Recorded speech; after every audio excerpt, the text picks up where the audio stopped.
કહેવાય છે કે પારકી માં કાન વિંધે.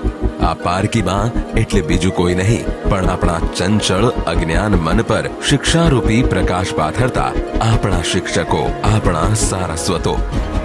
આજના યુવાનોને વિકસિત ભારત માટે તૈયાર કરવામાં શિક્ષકોની મહત્વની જવાબદારી. સરકારી શાળાઓમાં છોકરાઓ ભણે એના માટેનો ખૂબ પ્રયત્ન કર્યો તમે બધાએ, અત્યારે ખૂબ સારું છે. તે બધે સારું થાય એના માટે આજે બધા તમારા સાથે સંવાદ કર્યો છે. તમારામાંથી પ્રેરણા લઈને શિક્ષક દિન એટલે સૌથી શ્રેષ્ઠ શિક્ષકો જ છે.